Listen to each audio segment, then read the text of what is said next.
Defence alert स्थिति के दौरान एप्लीकेशन फ्लाइट रडार 24 का डेटा दिखाया गया है। जैसा कि आप देख रहे हैं यहाँ पर भारतीय पक्ष का हवाई क्षेत्र घोषित बंद के कारण नागरिक हवाई यातायात से पूरी तरह से रहित है। कराची और लाहौर के बीच के हवाई अड्डे मार्ग पर नागरिक एयरलाइंस उड़ान भर रही है। हाई अलर्ट किया गया है विमान फ्लाइनेस एविएशन का एयरबस 320, जैसा कि आप यहाँ देख रहे हैं, जो कि शाम को 5:50 दमम से शुरू हुआ और रात को 9:10 लाहौर में उतरा। ये सारा डिटेल्स आप यहाँ देख रहे हैं, ये डिटेल्स यहाँ लिखा हुआ है। Can you see this?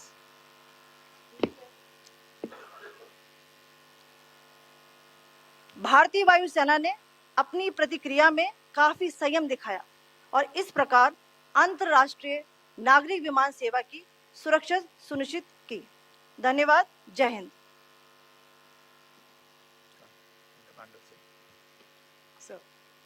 Good afternoon to you all. On the intervening night of 8th-9th May 2025, Pakistan military carried out multiple violations of Indian airspace along the entire western border with an intent to target military infrastructure. Pakistan military also resorted to firing of heavy caliber weapons along the line of control. Along the international border and line of control, drone intrusions were attempted from Leh to Sir Creek at 36 locations with approximately 300 to 400 drones. Indian Armed Forces brought down a number of these drones using kinetic and non-kinetic means. The possible purpose of these large-scale aerial intrusions were to test the AD systems and gather intelligence. Forensic examination of the drone debris is being undertaken. Preliminary reports suggest them to be of Aziz Guard Songa drone of Turkey. Later in the night, an armed UAV of Pakistan attempted to target Bhatinda military station, which was detected and neutralized. In response to the Pakistani attack, armed drones were launched at 4 air defense sites in Pakistan. One of the drones was able to destroy an AD radar. Pakistan also carried out artillery shelling across the line of control using heavy caliber artillery guns and armed drones at Tangdhar, Uri, Poonch, Mendhar, Rajouri, Akhnur and Udhampur in Jammu and Kashmir area, which resulted in some losses and injuries to Indian Army personnel. Pakistan Army also suffered major losses in Indian retaliatory fire. Additionally, Pakistan's irresponsible behavior again came to fore. Pakistan did not close its civil airspace despite it launching a failed unprovoked drone and missile attack on 7th May at 8:30 hours in the evening. Pakistan is using civil airliners as a shield, knowing fully well that its attack on India would elicit a swift air defense response. This is not safe for the unsuspecting civil airliners, including the international flights which were flying near IB between India and Pakistan. The screenshot we just showed and we shall share with you, it shows the data of the application Flight Radar 24 during a high air defense alert situation in the Punjab sector. As you have seen, the airspace on the Indian side is absolutely devoid of civil air traffic due to our declared closure. However, there are civil airlines flying the air route between Karachi and Lahore. Amongst the other civil aircraft that you can see, we have highlighted an aircraft which is Airbus 320 of Flynas Aviation, which was originated from Dammam at 1750 hours and landed later at Lahore at 2110 hours in the night. Indian Air Force demonstrated considerable restraint in its response, thus ensuring safety of international civil carrier.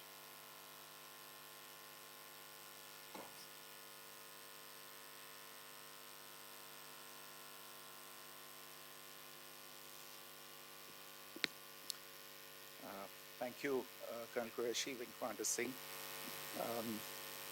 I have just a few points to share in addition.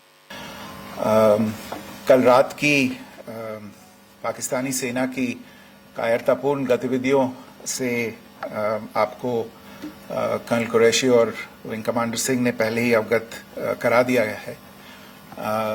These provocative and escalatory actions that were taken by Pakistan last night were targeted at Indian cities and civilian infrastructure, in addition to some military targets. The Indian armed forces responded proportionately, adequately and responsibly. ये जो हमले हुए कल रात को भारतीय सैन्य इकाइयों ने पर्याप्त रूप से और एक जिम्मेदाराना रुख अपनाते हुए इन हरकतों का उत्तर दिया. What I want to underline is that the official and blatantly farcical denial of these attacks that Pakistan carried out by the Pakistani state machinery is yet another example of their duplicity and the new depths that they are plumbing in their quest for disinformation. The other point in the same vein is Pakistani claims that they did not target or attack any religious places. You would recall that yesterday I shared with you an incident related to the attack on a Gurdwara in Punch.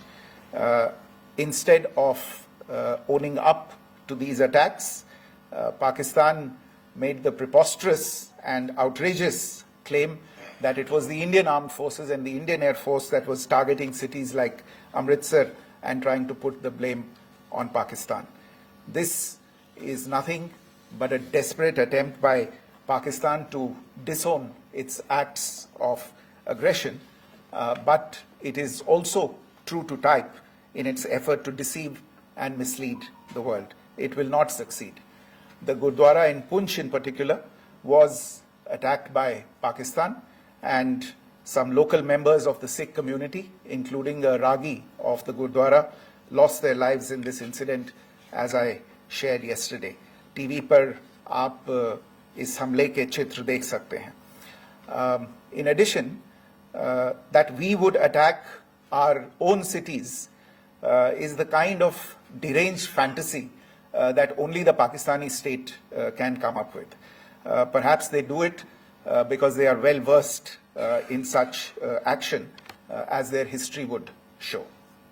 The last point I wanted to make this evening is again this disinformation that is coming from Pakistan about India targeting the Nankana Sahib Gurdwara through a drone attack.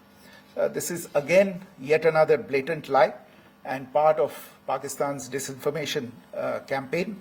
As we saw in the Pahalgam attack, Pakistan is again trying desperately to impart a communal hue to the situation with an intention to create discord.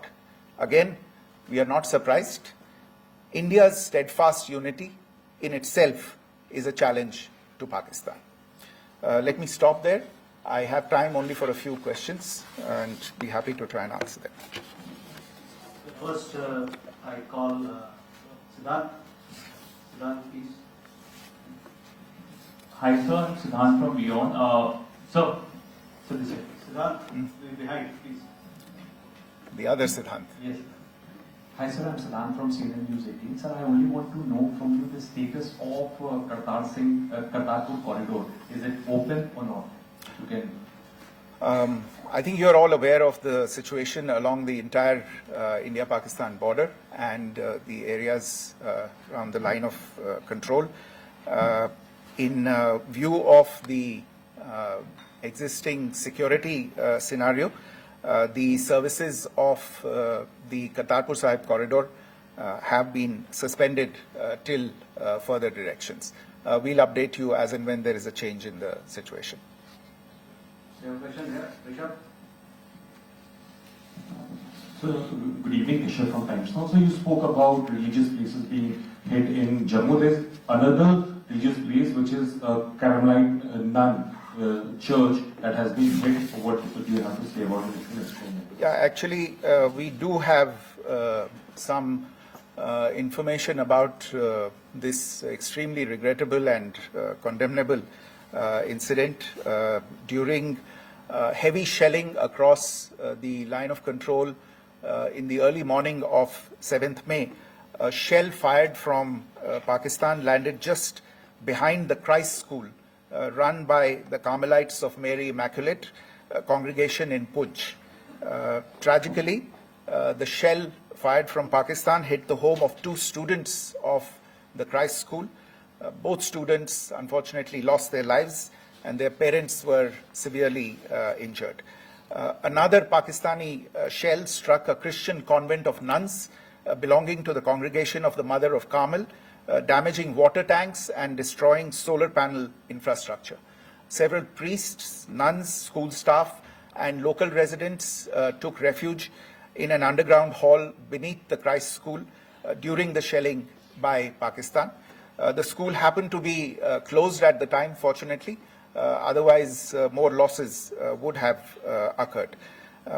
Again, we have seen the Pakistani side targeting and shelling places of worship with a particular design. This includes gurdwaras, these convents and temples. This is a new low even for Pakistan.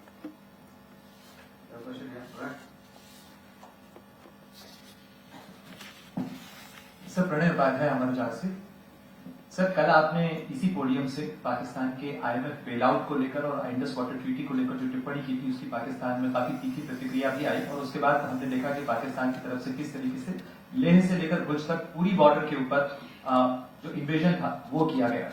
मौजूदा situation के अंदर पाकिस्तान के bailout package को लेकर और पाकिस्तान के attempts को लेकर आपका क्या असेसमेंट है, और दूसरा ये भी जानना चाहेंगे कि पाकिस्तान की तरफ से ये जो अटेम्प्ट किया गया था उसका भारत ने अभी तक उस तरीके का कोई जवाब नहीं दिया गया है, तो क्या भारत इसका जवाब देगा जो कार्रवाई हुई है बीते 24 घंटों में?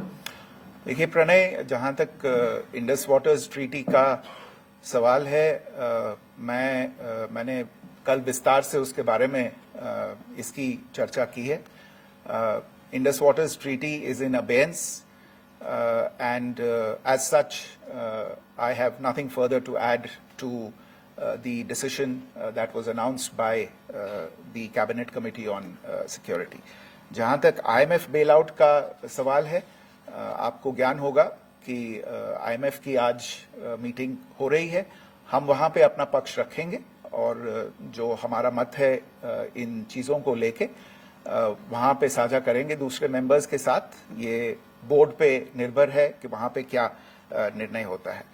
और जहां तक जो कार्रवाई हुई है उसका जवाब देने का जो आपने जो प्रश्न उठाया है, जो आज ब्रीफिंग हुई है, जो आपको सूचना मिली है, मैंने भी कहा है कि जो आज सवेरे तड़के सवेरे जो गतिविधियां हुई, भारत ने उनका एक जिम्मेदाराना पूर्ण तरीके से और एक पर्याप्त तरीके से उसका जवाब दे दिया है.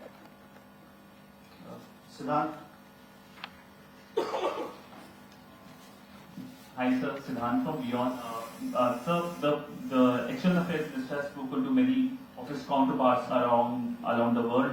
Yesterday he spoke to the US Secretary of State Marco Rubio. So what were the key areas of conversations during that call? Yes, the minister had a conversation with the US Secretary of State. As you can imagine, the focus of discussions was the terrorist attack in Pahalgam and the response that India mounted after that on the 7th of May. The Secretary of State shared his thoughts on these developments with the minister.